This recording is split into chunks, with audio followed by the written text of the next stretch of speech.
Les amis, bonjour, c'est Yanslo et on se retrouve pour une nouvelle vidéo, un nouveau let's play sur un jeu très vieux maintenant, Crusader King 2. Alors, pourquoi avoir choisi Crusader King 2 et pas Crusader King 3 qui pourtant est plus récent, plus beau graphiquement, plus poussé sur beaucoup d'aspects? Eh bien, tout simplement parce que je considère que déjà je suis meilleur à Crusader King 2 qu'à Crusader King 3, mais aussi parce que je considère que Crusader King 2 n'a pas vraiment montré sur YouTube tout ce qu'il avait dans le ventre. Dans la communauté francophone, je vous le dis, il n'y a pas eu grand monde, et je vous le dis, dans les gens qu'il y a eu, j'ai l'impression qu'on a fait un let's play parfois un peu long, parfois un let's play un peu poussé, mais peut-être pas qu'on a été chercher les mécaniques les plus intéressantes du jeu. Et aujourd'hui, j'aimerais vous partager pas vraiment une sorte de guide, pas vraiment une sorte de tuto, il y a beaucoup d'aléatoires dans CK2, beaucoup plus que dans Hearts of Iron, peut-être, je vais pas dire beaucoup, mais peut-être plus que dans Europa Universalis 4, et ce jeu, qui est vieux, a quand même beaucoup de mécaniques très très intéressantes, et donc je vais vous proposer voilà, quelque chose, en tout cas un let's play, une partie de run, qui sera un bon début, et avec quelques conseils que je disséminerai au fur et à mesure du jeu. Pour commencer, moi vous remarquerez que j'ai beaucoup de DLC. Si on regarde ici, je les ai pratiquement tous. Il me manque la Sunset Invasion parce que c'est rien d'histo. Et il me manque Dragon de Jade parce que vous voyez qu'il n'y a pas de partie de la Chine. Et globalement, alors je ne sais pas s'il y a déjà les religions nécessaires au Dragon de Jade, mais ça ne rajoute rien à la carte. Il n'y a pas de partie de carte en plus grâce à ce DLC, et donc je trouvais ça assez inutile. Voilà, ça m'a pas parlé, mais j'ai tous les autres DLC, notamment celui qui va permettre de commencer à l'époque de Charlemagne. En 769 précisément, le 1er janvier 769, et ça va être très important pour notre run. Parce qu'on ne va pas aller jouer en Europe, on ne va pas aller jouer en Irlande, même si l'Irlande est un gameplay que j'adore.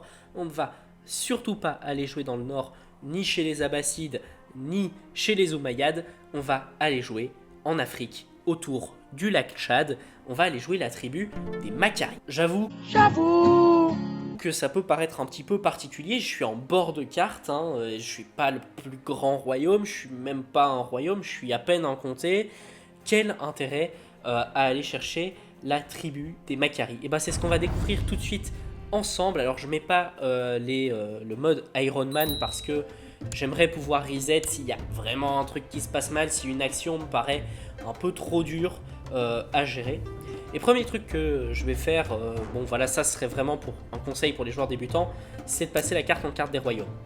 La carte des terrains est très pratique, très utile, mais la carte des royaumes est nettement plus parlante, je trouve, visuellement. Avec la tribu des Macari, qu'est-ce qu'on a? Bah déjà, il va falloir faire tout le pré-setup, le setup de base, mais surtout, regardez, ça c'est le truc qui va beaucoup nous arranger, c'est qu'on a un personnage qui a force. Et un personnage qui a force, ça nous donne aussi des compétences de combat personnel, et ça va nous être très utile, parce que grâce au DLC qui permet d'avoir les sociétés, on a les enfants de la tempête. Alors bon, là il y a un petit événement, je vais pas prendre la peine de vous le lire, je vous les lirai pas toujours.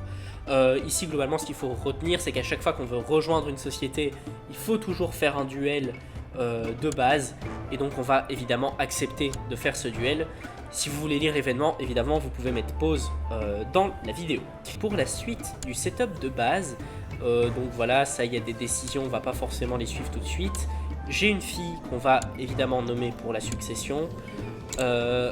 Et alors là, il va falloir choisir un intérêt. C'est des trucs que je fais assez vite, je vais essayer d'expliquer un petit peu. Si je vais trop vite, dites-le moi dans les commentaires et j'essaierai de me rattraper sur de potentiels prochains épisodes. Il faut choisir toujours un intérêt de vie quand on joue à Crusader King, et cet intérêt de vie est très utile parce qu'il va nous donner un certain nombre de compétences. Ces compétences, elles vont nous servir dans la suite du jeu à faire évoluer notre pays, et ce grâce à la capacité qu'a notre dirigeant, et avoir un bonus dans une ou l'autre compétence, ça nous permet de mieux développer le pays dans un ou l'autre aspect. Alors moi, un aspect que j'aime toujours bien développer, c'est l'intendance, parce que c'est vrai que dans ce jeu, disons qu'il est difficile de perdre si on a beaucoup d'argent. Si on n'a pas assez de soldats, on peut s'en acheter. Si on n'a pas assez, je sais pas moi, d'amis, bah on peut se les acheter. Si on a une mauvaise succession, bah on peut acheter une meilleure succession d'une certaine manière. Donc voilà, disons qu'acheter, c'est toujours très pratique. Maintenant, dans la tribu qu'on joue, là où on joue, et avec le gameplay que je vais développer, c'est vrai qu'avoir un bon martial, ça va être utile. Et notamment grâce à l'intérêt de chasse, ça nous permet d'augmenter notre santé, donc d'être pratiquement, entre guillemets, sûr de ne pas mourir trop vite, et aussi d'avoir un bon martial. Donc c'est ce que je vais prendre pour cette fois-ci avec Shu de Sao, sachant que ses compétences sont aléatoires au début de la partie à Shu. Donc voilà, il aura toujours force, mais il aura un intérêt de vie, d'éducation, si vous voulez, qui sera toujours différent. Et donc, on peut tomber sur une composition avec un Shu très très fort en intendance. Je vais pas reload la game jusqu'à tomber sur un bon Shu, j'ai pas vraiment que ça à faire. Mais sachez que voilà, si vous avez l'envie de le faire, c'est possible d'essayer de choper un Shu avec un meilleur trait que Guerrier Malavisé, qui est pas un très bon trait. Ensuite, en intérêt de vie, on va aussi, enfin en objectif de vie plutôt, on va choisir aussi de devenir roi du Kanem. Le Kanem, donc c'est, si vous voulez, c'est un peu le royaume naturel de la tribu des Makari. C'est-à-dire que c'est ce royaume-ci en bleu qui est celui qu'on va essayer de former au long de ce parcours. Et ça va, en fait, le fait de choisir ça comme intérêt de vie va nous donner un certain nombre de casus belli, donc c'est des justifications de guerre, beaucoup plus facilement. On va venir chercher un régent désigné. Alors en régent, ce que je fais quand j'ai pas mes enfants, c'est que je choisis toujours quelqu'un qui est très bon en intendance. Aucune idée de si c'est utile, mais je le fais toujours. Et puis un physicien de la cour pour se soigner, c'est toujours mieux. Et donc là, on va se prendre un physicien de la cour à 18. Niveau commandant, on a ce qu'il faut. Et alors, première action de la game, avant de retirer la pause. Toujours très très important de prendre en première action le fait d'aller dans sa capitale et de regarder ce qu'on peut construire. Beaucoup de débutants, je ne sais pas si les joueurs expérimentés l'ignorent particulièrement, moi je sais que ça m'a pris, on va dire, un bon 100-150 heures de découvrir ça. Beaucoup de gens, en tout cas, peuvent ignorer qu'on peut interagir avec les bâtiments des zones qu'on possède. Alors que pourtant, c'est une des mécaniques les plus importantes du jeu, et je pèse mes mots. Construire des bâtiments, c'est le truc principal que vous allez devoir faire. Ça vous permet d'avoir des meilleures armées, des meilleurs revenus, ça vous permet de booster certaines stats, ça vous permet d'accéder à certaines possibilités de jeu. Donc, faire des bâtiments, c'est très très très important. Là, je vois que j'ai 40 pièces et j'ai pas de village marchand. Le village marchand, c'est ce qui va faire de l'argent. Et c'est toujours très très important d'investir dans l'argent, parce que l'argent sert à payer les soldats. Et les soldats, vous allez voir, c'est hyper important. Première chose que je fais, en général, quand vous commencez une partie, vous avez toujours assez d'argent pour investir dans un village marchand. C'est primordial. Si vous commencez non pas en tribal, en organisation tribale, mais en Icta ou en féodalité, vous aurez évidemment déjà certains, on va dire, revenus assez confortables et des bâtiments préconstruits. C'est toujours mieux quand même d'investir, d'essayer d'investir dans l'argent. Maintenant, c'est moins une priorité que quand vous êtes en organisation tribale, comme on peut le voir par exemple en Irlande, en Norvège, en Suède, etc. etc.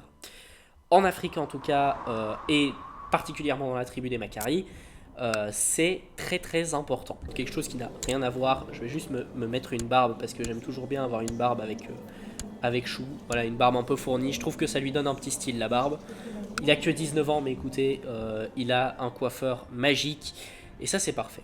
Avant une dernière fois de retirer la pause, le truc que je vais faire, c'est que je vais nous inciter à regarder nos armées. Ici on a 916 d'effectifs, ce qui est très honorable, et les armées voisines, vous voyez, elles sont à 598. Mais on va encore une fois peut-être chercher à optimiser notre run. Et pour optimiser notre run, regardez, ici on peut voir que sur une tile, une tuile, il y a un nombre d'armées qui sont les levées. Donc ça, c'est les soldats qu'on peut utiliser et qui sont, on va dire, stationnés sur la tuile. Et puis on a les garnisons. Les garnisons ne bougent jamais. Le total, c'est ce dont on va avoir besoin pour assiéger la ville. Donc là par exemple je vois que si je voulais assiéger ma capitale, il me faudrait 824 soldats. Moi j'en aurais assez, mais peut-être que la tribu des Fitri n'en aurait pas assez. Et donc ce qu'on va regarder, c'est on va regarder autour de nous. Notamment les Munio qui sont, on va le voir sur le duché de Jure, un peu dans notre zone d'expansion naturelle. On peut voir que les Fitri aussi, mais le Munio est à 2 cases là où les Fitri sont à 1. Et donc les Munio, on va voir que sur le total, ils sont à 812. Et la case d'en dessous, ils sont à 686. Et donc là, ça va devenir très intéressant. Pourquoi ? La case d'en dessous, ils sont à 686. Donc ils sont nettement plus attaquables sur la case d'en dessous. Sauf qu'à la seconde où je vais déplacer mes soldats et aller taper mes soldats sur la tile de Boshi, et ben, la tribu des Munio, l'IA réagit toujours comme ça. Elle va lever ses armées pour essayer de venir se taper ou fuir. Ça dépend du nombre de soldats que j'ai en supérieur face à elle.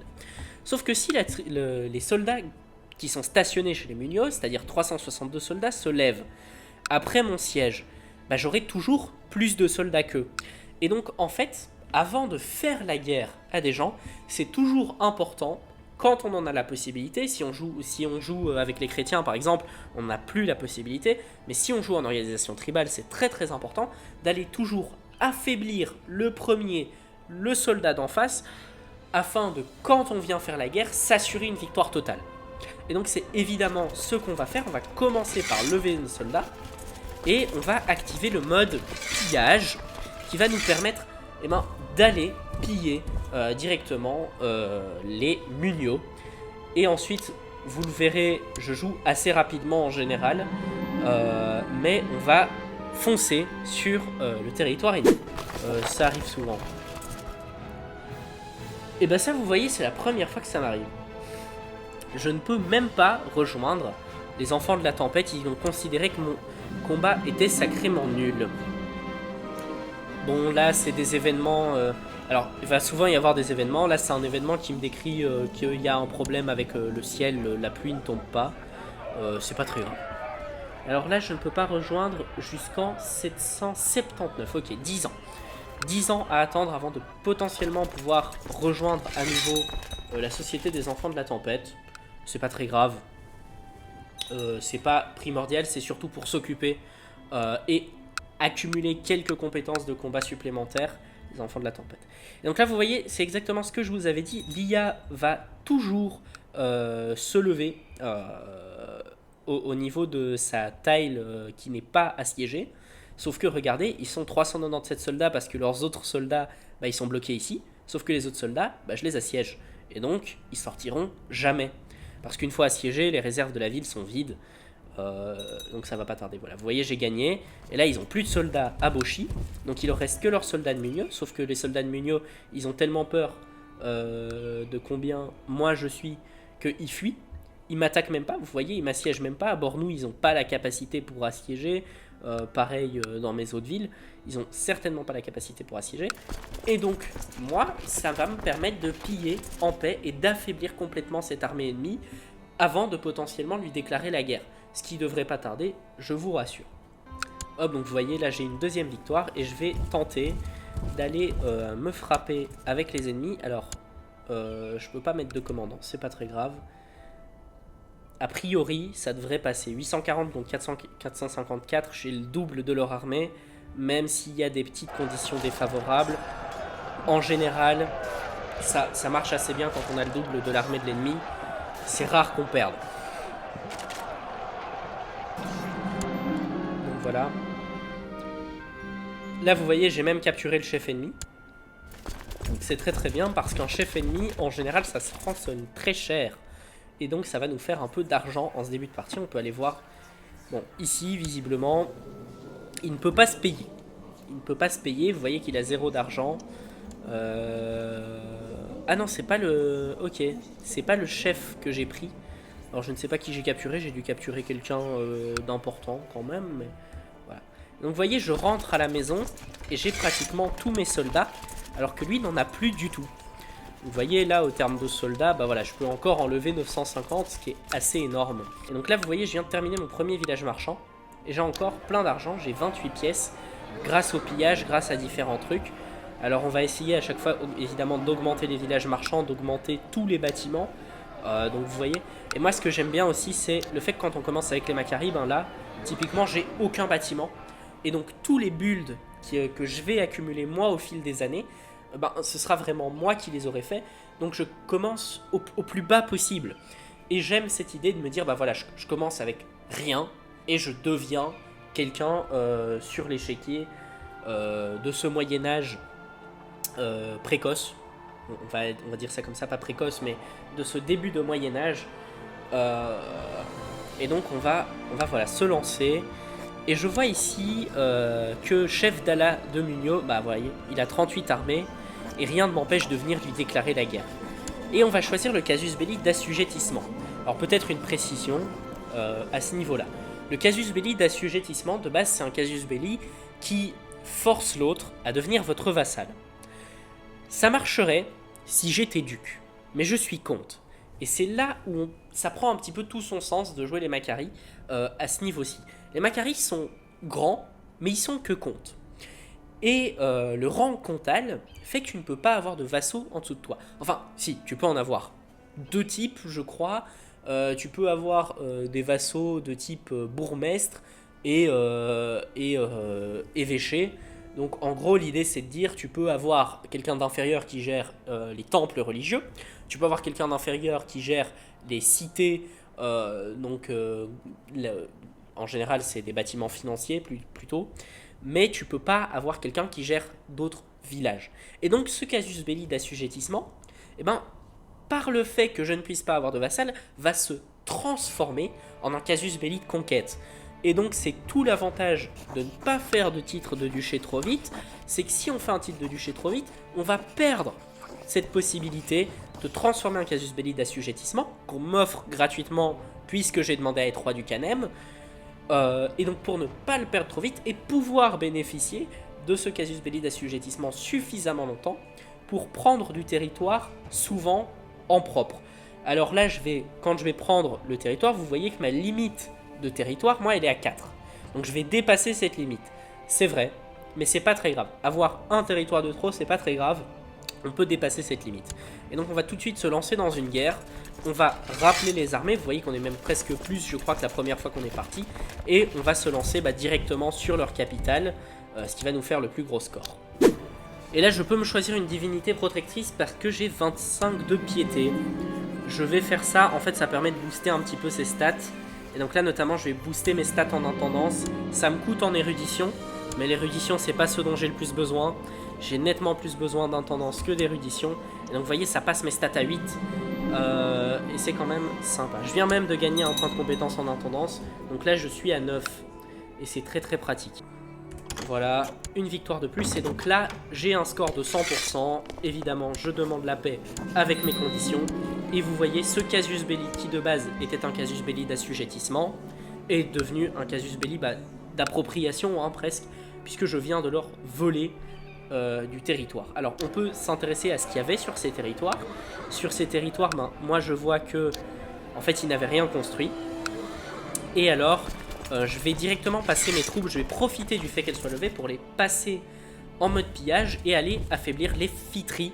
C'est ce qui permet une expansion assez rapide. Pourquoi une expansion rapide m'intéresse? Parce que vous le voyez, il y a l'Empire Abbasside qui est là. Et l'Empire Abbasside, en général, hein, c'est d'expérience, j'ai fait plusieurs fois la game, va choisir 3 lieux d'expansion principaux.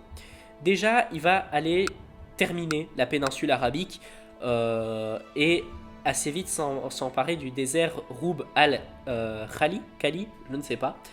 Et ensuite, ils vont choisir. Soit ils vont plutôt vers ce qui est globalement la Perse, l'Iran, soit ils vont se diriger vers plutôt des trucs type Maghreb ou Rift. Et s'ils se dirigent vers le Rift, on va être dans les cibles. Il y a moyen de résister, ça se fait. J'ai déjà gagné des batailles très très difficiles face aux Abbassides. C'est pas impossible. Mais ça relève nettement plus du défi que beaucoup d'autres choses. Et donc, on va essayer un petit peu de vite se forger un territoire puissant Et donc pour ça, on va faire un peu de conquête rapide. Mais ici, je vais profiter du fait, vous voyez, j'ai 100 de piété, 100 de prestige. Avec mes 100 de prestige, je vais commencer par construire un camp militaire. Le camp militaire, ça vous donne 40 soldats d'infanterie légère. Pourquoi est-ce que je commence par ça? Parce que c'est du nombre. Et je le fais dans ma capitale parce que ma capitale a des bonus, du fait qu'elle est une capitale, pour me donner plus vite accès à plus de soldats. Donc si vous voulez, ça m'offre un pourcentage supplémentaire du fait que c'est ma capitale, de mon nombre de soldats de base. Donc si j'augmente mon nombre de soldats de base, j'augmente aussi le nombre de soldats donnés via ce pourcentage. Dans mes autres contrées, c'est primordial d'avoir du nombre aussi, puisque le nombre est très très important sur ce jeu. Maintenant, la qualité reste importante aussi, on va pas se mentir, mais du coup, c'est en priorité dans la capitale qu'il faut du nombre. Dans les régions secondaires, on peut se permettre de dépenser pour avoir un peu plus, on va dire, de la qualité. Et donc là, vous voyez que si je fais des murs et fossés, ça me donne des fortifications, des tailles de garnison, des archers. Ça me donne pas beaucoup d'archers, mais ça m'en donne quelques. Et donc c'est ce que je vais faire dans une deuxième région, donc celle qui est directement à côté de ma capitale. Et ben je vais dépenser ma piété pour faire ces murs et fossés.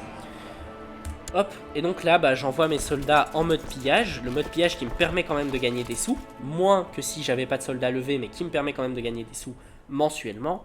Et je vais aller affaiblir les fiteries. Vous voyez, donc là pareil, on est sur la même tactique adoptée par l'IA, on lève les soldats même si on peut pas tous les lever, etc. pour tenter peut-être de m'intimider, mais ça ne va pas marcher, il n'a pas assez de territoire, il n'a pas assez de soldats. Donc là, ma femme est tombée enceinte, on va peut-être avoir un garçon, ce qui serait pratique pour l'héritage, puisque si je me retrouve à avoir beaucoup d'enfants, notamment beaucoup de filles, le garçon prendra la priorité. Si j'ai beaucoup de garçons, par contre, là ça va être un petit peu plus ennuyant, ça va plutôt séparer les territoires. Vous voyez là il me dit domaine personnel trop vaste, titre pouvant être créé, etc. C'est des choses intéressantes mais dont on s'occupera un petit peu plus tard. Et on va tenter de piller la deuxième partie de la tribu des fiteries. Alors ceci dit, cette mécanique d'affaiblir l'ennemi, je serai vous, j'en abuserai pas trop, ou alors je le ferai sur vraiment tous mes voisins. Parce que, admettons, moi j'affaiblis les fiteries. Le Canem, qui aurait très envie de s'étendre pour devenir roi lui aussi sûrement, va voir que j'ai prévu d'affaiblir les fiteries. Et donc le Canem va lui aussi tenter de se jeter sur les fiteries. C'est pourquoi moi je conseillerais, si on affaiblit par exemple les fiteries mais qu'on va pas aller les chercher tout de suite, ce qui va être mon cas, on va essayer de repasser par la maison, ce qui va nous rendre quelques petits soldats, et ensuite d'essayer d'aller affaiblir le Canem à son tour. Vous voyez, on va faire une espèce de tournante en fait, et essayer d'affaiblir un petit peu tout le monde pour s'assurer une domination sur les territoires alentours. Et voilà, j'ai un fils, écoutez, je ne sais pas vraiment comment l'appeler, Suleiman. Suleiman, ça me paraît pas mal. Je précise peut-être, les gens qui jouent à Crusader King en auront l'habitude, le fait de choisir un héritier masculin plutôt qu'un héritier féminin ne reflète absolument pas mes convictions personnelles.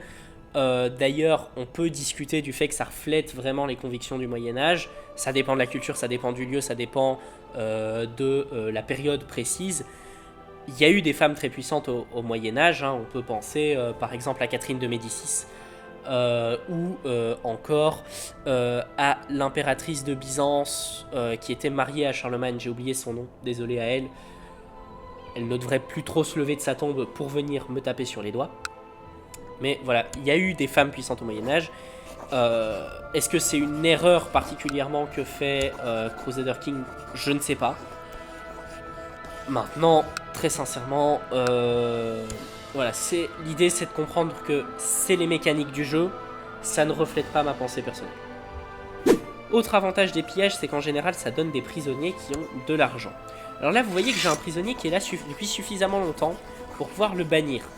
Et ça va me rapporter des pièces puisque l'argent qui est sur lui va être toujours saisi. Étant donné que personne ne veut le racheter, je vais le bannir. Écoutez, ça va me rapporter peu de pièces, mais ça va me rapporter un petit peu. C'est toujours pratique de prendre un peu d'argent, très honnêtement.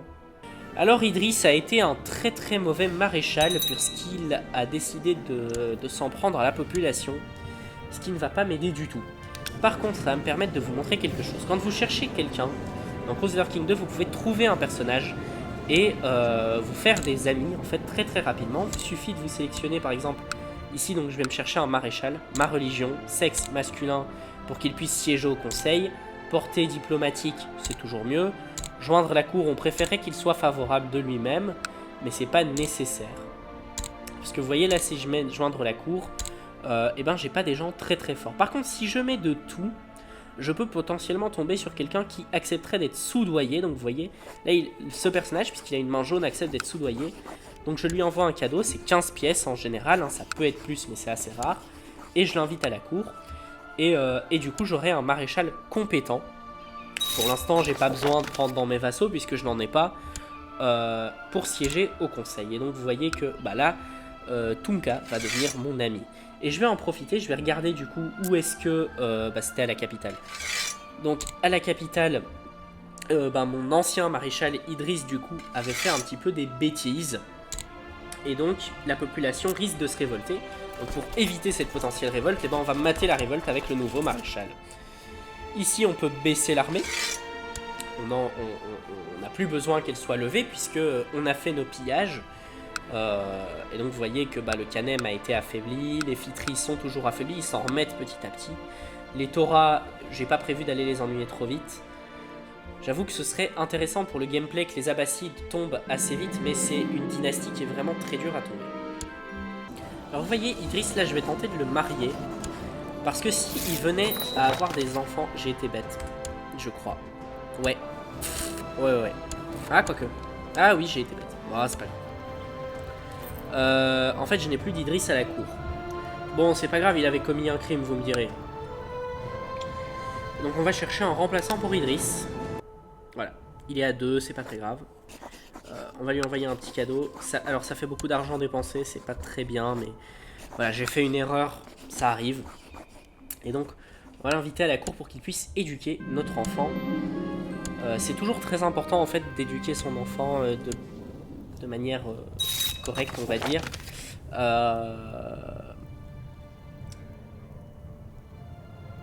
Il est passé où? Il est là? C'est lui? Oui, c'est lui. Hop. Parce que ça donne des boosts en compétences qui sont très très utiles. Et donc vous voyez, là j'ai récupéré 100 de prestige et donc je vais développer un nouveau bâtiment. Alors je vais pas vous refaire à chaque fois quel bâtiment je développe, retenez simplement ceci, je développe en général dans cet ordre aussi, camp militaire, camp de tir, armurerie, trucs personnalisés en fonction de votre culture, terrain d'entraînement.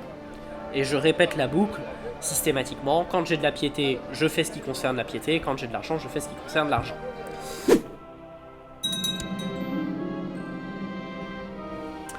Oh les amis, événement très très cool. J'étais occupé à piller pour essayer de me refaire un peu d'argent. Et on vient de tomber donc sur un artefact qui est en l'occurrence une hache. À savoir que les artefacts donc sont des boosts pour les personnages. Alors je vais vite déguerpir avant de piller un temple, je vous expliquerai pourquoi juste après. Et donc les artefacts donnent des boosts de stats pour vos personnages. Alors ici elle s'appelle la H+2, c'est un nom un peu brut, on peut la renommer. Ce que je vous propose c'est peut-être dans les commentaires, donnez-moi des noms pour renommer, un nom peut-être pour renommer cette hache. Quoi qu'en vrai, je pense que je vais bêtement l'appeler hache de chou premier. Ce sera la hache de chou premier. Je sais pas s'il y aura un deuxième chou, mais dans le doute, on se souviendra que c'est le tout premier personnage avec lequel on avait commencé. Pourquoi est-ce que je ne pille pas les temples? Simplement parce que la foi africaine n'est pas une foi qui a beaucoup de... comment ça s'appelle? D'autorité morale, voilà. C'est pas une fois qu'il y a beaucoup d'autorité morale de base. Sauf que l'autorité morale, ça va être très important quand on va commencer par exemple à arriver vers le Maghreb, puisque ça va nous permettre de convertir potentiellement les troupes, enfin les nouveaux comtés qu'on va prendre en possession. Et donc c'est important d'avoir une autorité morale haute pour ça, parce que ça donne des boosts en fait pour la conversion.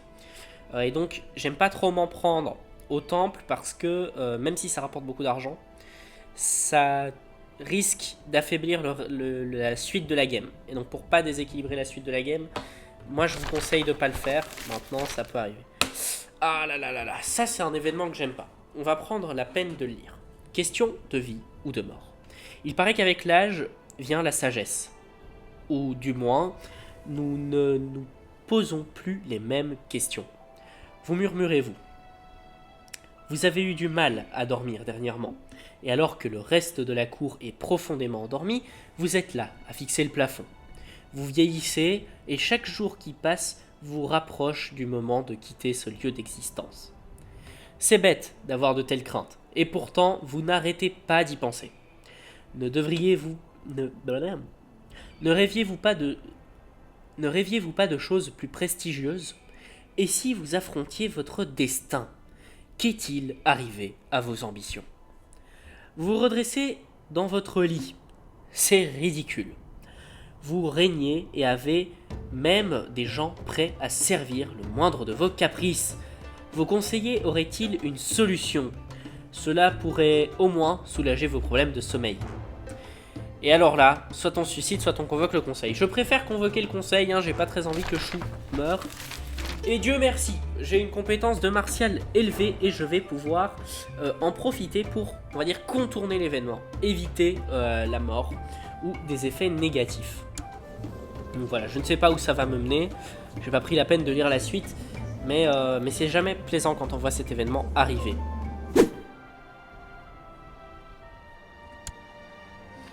Voilà, alors, pendant que peut-être vous avez eu une coupure les amis, ma femme a accouché de 2 enfants supplémentaires. Donc un fils que j'ai appelé Chou, voilà, ce sera peut-être le Chou 2, on ne sait pas. Et une fille qui s'appelle Souma.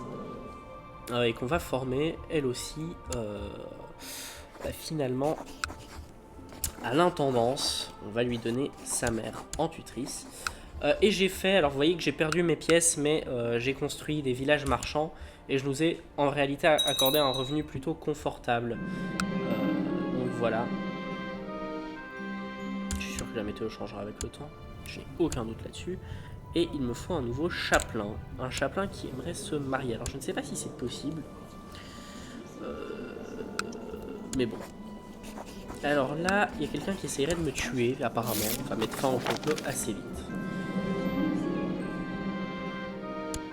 Ah, là on tombe sur l'événement qui va m'arriver très souvent à mon avis, en tout cas pendant ce let's play, qui est l'événement du lion blanc. C'est un événement où un animal désigné blanc en général apparaît et où on cherche à le tuer. Ça marche très rarement, mais il y a des traits cool à gagner pendant qu'on fait sa chasse.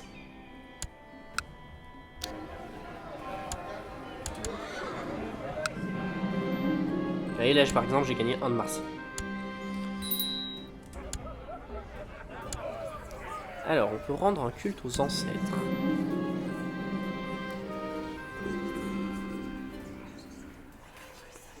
Écoutez, on va chercher de la prospérité et de la richesse sur mes terres.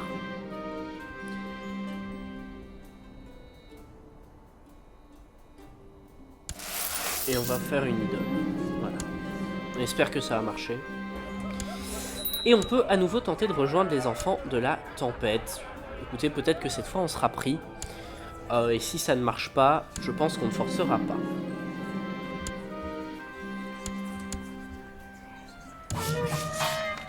Je remporte le duel. J'ai droit à une économie florissante. Et je peux rejoindre les enfants de la tempête. C'est merveilleux. Alors voilà, la société secrète va globalement nous donner de temps en temps des petits objectifs à accomplir. Souvent c'est se battre en duel, des fois c'est aller piller telle ou telle cité. C'est surtout pratique, histoire de booster un petit peu ses stats. Et bah vous voyez, je viens de gagner 50 pièces grâce à cette petite société secrète. Et ça fait bien plaisir. Et vous voyez, ma fille vient visiblement d'avoir l'âge de se marier. Et comme elle est mariée en matrilinéaire, et ben ça sera très très pratique. Alors là, on va marier aussi, on va fiancer pour l'instant hein, mon fils. Et on va essayer de trouver une femme qui aurait de bons traits. Alors je cherche en général plus ou moins dans son âge, hein, mais c'est... Voilà, ça peut être variable. Et là je vois qu'il y a une dame qui a gaucher. Et gaucher c'est un trait assez pratique, puisque gaucher permet en fait d'avoir des points de combat personnel, donc de duel, en plus du fait qu'on change sa garde hein, principalement. Globalement c'est l'idée. C'est l'idée en tout cas que le jeu essaye de faire comprendre. Et on vient de finir les terrains d'entraînement dans la tribu des Makari. Et donc on va lever l'armée. On a pratiquement 2000 hommes, vous voyez, donc on a quasiment doublé notre nombre par rapport au début de l'épisode. Et ce qui fait même que, en fait, je pourrais prendre, si vous voulez, les deux provinces en même temps. Hein, donc, ah mince, là j'ai envoyé tout le monde, mais si je coche que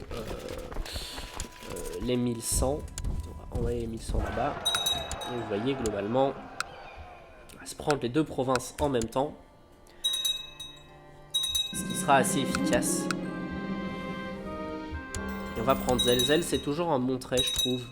C'est toujours pratique comme trait. Et ce que je vous propose, alors là déjà on a récupéré pas mal de prisonniers, donc c'est assez cool. Ce que je vous propose, c'est qu'on va aller s'assiéger la capitale du Kanem. Et voilà, donc vous voyez mon fils héritier. Mon fils héritier qui vient d'atteindre l'âge adulte. Qui a pas de barbe, et ça c'est très triste, mais qui a déjà l'âge de se marier. Donc ça c'est cool. Et qui est finalement devenu bâtisseur de fortune, ce qui est un vraiment très bon trait. On a sens de la justice, on a forte ambition, pardon. Donc ça voilà, c'est des traits qui sont assez cool, et j'espère qu'ils nous donneront du positif en tout cas à l'avenir quand on héritera. Et donc la loge m'a pas demandé de le recruter, donc je vais pas le faire, je vais attendre que la loge me le demande, ou quand j'en prendrai possession, je le ferai manuellement. Mais donc c'est plutôt cool. Hop, on va faire une petite bataille histoire de gagner un peu de prestige. Et on va commencer à développer eh bien, les trucs à côté de la capitale.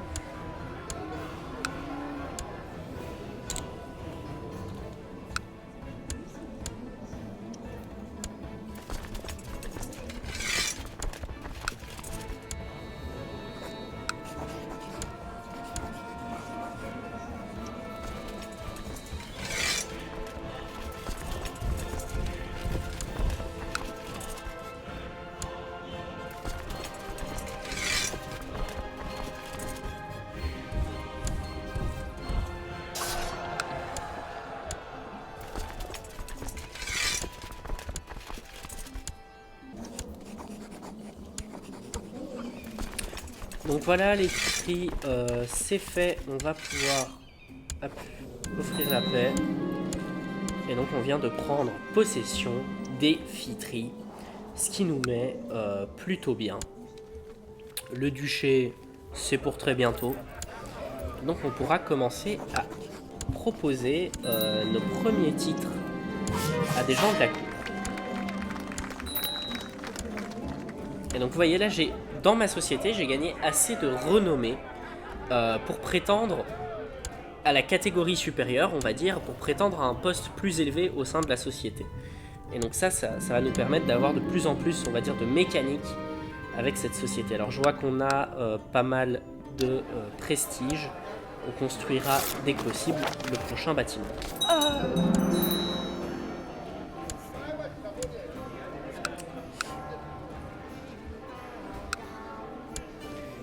Les amis, ma femme vient de mourir. Et donc, ce que je vous propose, puisqu'on vient d'arriver en 789, eh bien, ça va être finalement de gérer ça la prochaine fois. On va en fait faire une petite pause dans ce let's play et on se retrouvera pour un prochain épisode. On vient de faire 20 ans de jeu et donc vous voyez qu'on a très bien démarré avec cette tribu des Makari qui a quand même beaucoup grandi. On s'est pris 4 tiles dans l'épisode, 4 tuiles, donc vous voyez ça fait une petite expansion très sympathique. Moi, les amis, écoutez, je vais vous dire, eh bien, à la prochaine fois, autour de ce lac Tchad.